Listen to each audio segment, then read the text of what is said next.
चाह मिटी चिंता गई मनुआ बेपरवाह, ऐसे लोग कम देखने को मिलते हैं। इसलिए देखो, अपने लोगों का जन्म जो भगवान ने दिया है ना, ये सिर्फ सेवा के लिए दिया है। व्यवहारिकी सेवा और आध्यात्म की सेवा, ये दोनों सेवाएं अति अनिवार्य हैं। केवल व्यवहारिकी सेवा ही होती रहे, हम अपने भारतवासियों को अगर हम परम सुखी करना चाहते हैं तो केवल वस्तु और व्यवस्था से नहीं कर सकते, उनका बौद्धिक स्तर सुधरना चाहिए। आज हमारे समाज का बौद्धिक स्तर गिरता चला जा रहा है, बहुत चिंता का विषय है। हम सुविधाएं दे देंगे, हम विविध प्रकार की भोग सामग्रियां दे देंगे, लेकिन उनके हृदय की जो मलिनता है, जो हिंसात्मक वृत्ति है, जो अपवित्र बुद्धि है, ये जब तक ठीक नहीं होगी तब तक हमारा देश धार्मिक देश है, हमारे यहाँ धर्म की प्रधानता है। तो इसी बात को बार बार हम सबसे निवेदन करते हैं कि ये जो हमारी नई पीढ़ी है, इसी से हमारे राष्ट्र की रक्षा करने वाले प्रकट होते हैं। जो विद्यार्थी जन है, उन्हीं में कोई एमएलए बनता है, उन्हीं में कोई सांसद बनता है, उन्हीं में कोई मुख्यमंत्री बनता है, उन्हीं में कोई राष्ट्रपति या प्रधानमंत्री उन्हीं में अपने लोग भी सब थे। अब हमारी शिक्षा केवल आधुनिकता का स्वरूप लेती जाए और व्यभिचार प्रवृत्ति, व्यसन प्रवृत्ति, हिंसा प्रवृत्ति, ये नई पीढ़ी में देखकर बहुत असंतोष हृदय में होता है। इसीलिए कितनी भी शरीर में पीड़ा हो, हम प्रयास करते हैं जितने से जितने सामने हमारे भगवत स्वरूप जन आते हैं, पहले बुद्धि शुद्ध होनी चाहिए। मय्ये वो मन आदत्स्व मई बुद्धिम निवेश है, तो निवशिष्यति मय्ये व अत ऊर्ध्वम न संशया, तू मेरे में ही निवास करेगा, अर्थात भगवदानंद में। अविनाशी जीव कभी भोग विलास में तृप्त हो ही नहीं सकता।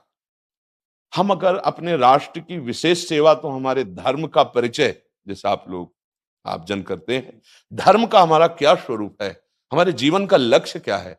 हमें जितना राम जी प्रिय हैं, कृष्ण जी प्रिय हैं, उतने ही भारत देश हमारे लिए प्रिय है। जैसे राम भक्त, कृष्ण भक्त, वैसे ही हमारे भारत देश का हर जन जन हमारा आदरणीय और पूजनीय। पर अब जो मानसिकताएं बन रही हैं, वो हमारे धर्म और हमारे देश के लिए लाभदायक नहीं होंगी। व्यसन का इतना बढ़ता स्वरूप, व्यभिचार का इतना बढ़ता स्वरूप, हिंसा का इतना बढ़ता स्वरूप, ये बहुत ही विपत्तिजनक है। अगर ये बढ़ता रहा तो हम विविध प्रकार की सुख सुविधाएं देने पर भी अपने देशवासियों को सुखी नहीं कर पाएंगे, क्योंकि सुख का स्वरूप विचार से होता है।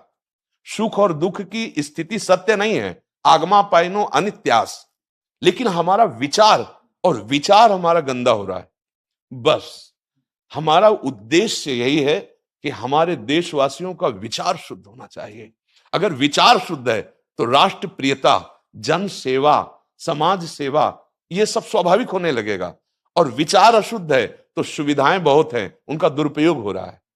तो बस आप सबसे बड़े बड़े जो उपदेष्टा जन हैं, जो बड़े बड़े धर्म की रक्षा के लिए भगवान ने जिनको भेजा है, उन सबसे यही प्रार्थना है कि सब व्यवस्था करते हुए हमारे देशवासियों की बुद्धि अध्यात्म को समझे। बिना अध्यात्म को समझे दुख सुख की समानता बिना किए परम सुख का अनुभव हो ही नहीं सकता। इस मायाकृत भोग पदार्थों को भगवान ने दुख योनया कहा है। मानो एक बोर्ड लगा दिया, दुखालयम अशाश्वतम। और हम सब यही चाहते हैं कि लौकिक भोगों को भोगने से ही हमारा राष्ट्र सुखी हो जाएगा या हम सुखी हो जाएंगे। नहीं, लौकिक भोगों को पूजन सामग्री बना करके और साध्य सच्चिदानंद प्रभु को रखा जाए तो आनंद की उमंगन हो जाएगी। बहुत सुंदर मानव जीवन का स्वरूप है, जिसे देव दुर्लभ कहा गया। दुर्लभो मानुषो देहो, लेकिन क्या दुर्लभता शब्द स्पर्श रूप रस गंध इन्हीं विषय के भोगने की या इन्हीं सुविधाओं के लिए दुर्लभ कहा गया?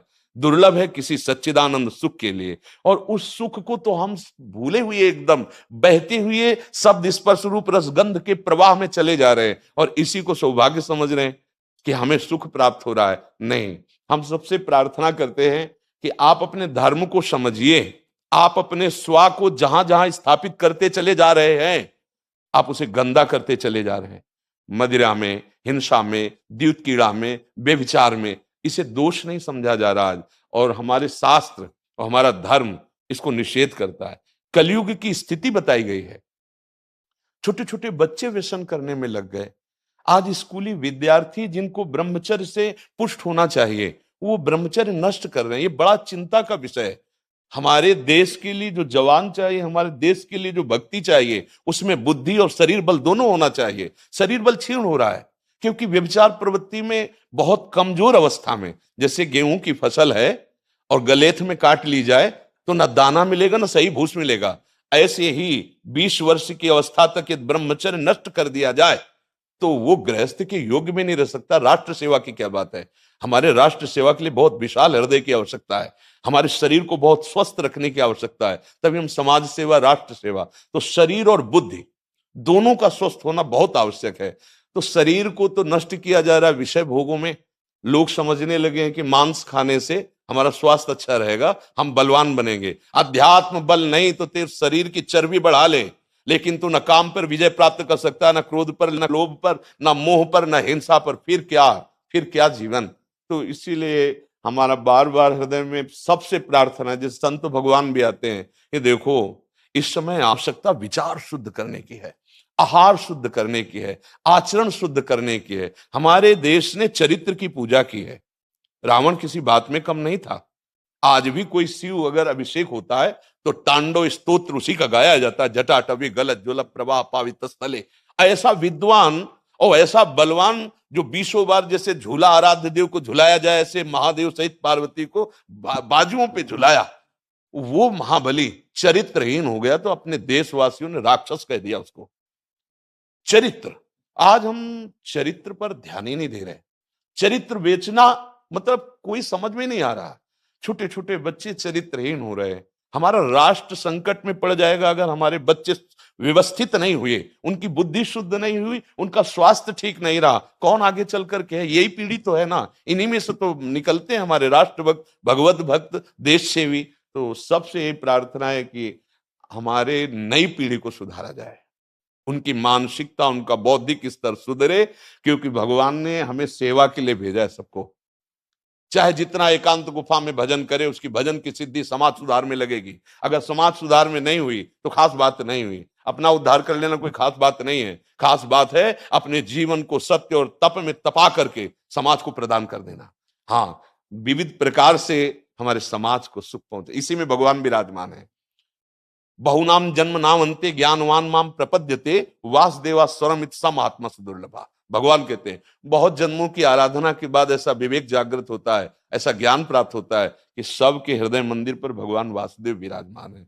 और यही अगर लक्ष्य बन गया तो संसार की सेवा करते हुए वो भगवान को प्राप्त हो जाएगा। ये संसार है नहीं, ये वासना वासुदेवस्य वासितम भुवनत्रयम् सर्वभूत निवासोस्मि वासुदेव नमोस्तुते। वो वासुदेव ही अपनी वासना, इच्छा, एक हम बहुत श्यामा विस्तार कर लिया है। यही जनाना है कि तुम साधारण देह नहीं हो प्यारे, तुम अविनाशी के बच्चा हो, जो चाहो कर सकते हो। पर तुम्हारी चाह गलत दिशा को चली गई। व्यसन छोड़ो, व्यभिचार छोड़ो, तो हमारी राष्ट्र सेवा में लगो, समाज सेवा में। बूढ़े बूढ़े माता पिता को जवान बच्चे निकाल दे रहे हैं। क्या ज्ञान है? जिस समय हम किसी ज्ञान के योग्य नहीं थे, अपनी रक्षा नहीं कर, उन्होंने हमारा मल धोया। आज हमें अवस्था उनकी सेवा की। हमारा समाज किस तरह से गिरता जा रहा है। जब बूढ़े जन मिलते हैं ना कि हमें घर से निकाल दिया, हमारे बेटे सेवा नहीं करते, तो लगता है हमारे शास्त्र तक पहुंचना तो बड़ी कठिन बात है। ये मनुष्य की मनुष्यता को भी छोड़ते चले जा रहे हैं, नहीं चले जा रहे। अब जैसे और लोग बहुत से वचन ऐसे, हम आपको ये दे देंगे, हम आपको ये दे देंगे, उसे होगा क्या? जो आप देना चाहते हो बहुतों के पास है। इनकी बुद्धि सुधारो, इनको धर्म का ज्ञान करवाओ, इनको राष्ट्र प्रियता सिखाओ कि राष्ट्र के लिए कैसे प्राण समर्पित किए जाते हैं। हाँ, अगर ये नहीं हुआ तो सुख सुविधाओं में फिर भोगवृत्ति बढ़ती चली जाएगी और लाभ नहीं मिल पाएगा।